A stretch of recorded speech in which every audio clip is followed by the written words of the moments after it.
Okay, this is part 2 of the adjusting of the caster of the control arms in a TR7 follow-up. Okay, so this is the control arm into the K-frame. It's bolted through there. So this is the other side.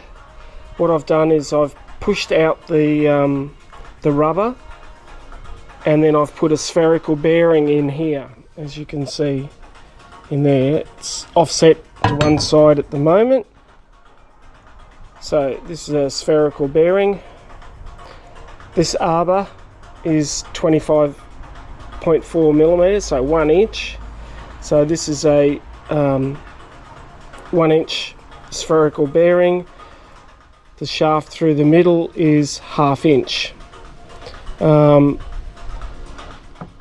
So you need to drill out the this is the old rubber, which I've cut in half, that will go either side of those spherical bearing. You'll need to cut the bolt through there will become 1/2 inch rather than 12 mil. So I'll need to this is the 12 mil bolt. I just wanted to show where we are on the car. I'll need to drill those holes out. So that's the other side to 1/2 inch. Put a 1/2 inch bolt instead of 12 mil. And with the spherical bearing in the middle of the control arm, see how that part moves.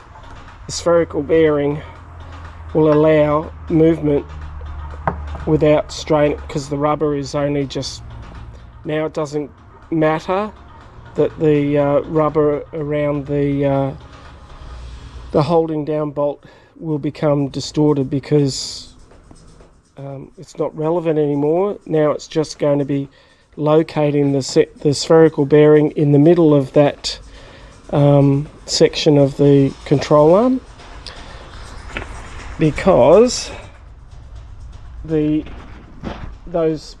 piece that I made before that mounts in underneath there, the control arm, the sway bar rather, goes from the other side through here, and then it runs back through into here, and that locates this control arm.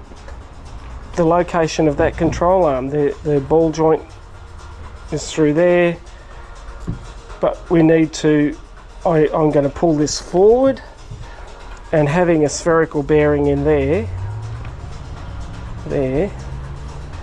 inside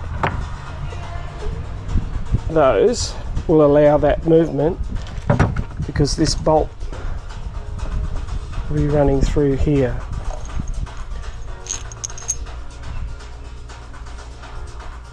Anyway, this is aimed specifically at perhaps Trevor, because he's bought one of these adjustable anti-dive blocks that fit in underneath here, that allow the sway bar to move forward. All I needed to do was cut a 1/2 inch out of the rubber bush that would normally fit in here, to allow for the 1/2 inch thickness of the spherical bearing. Anyway, part 2. Cheerio.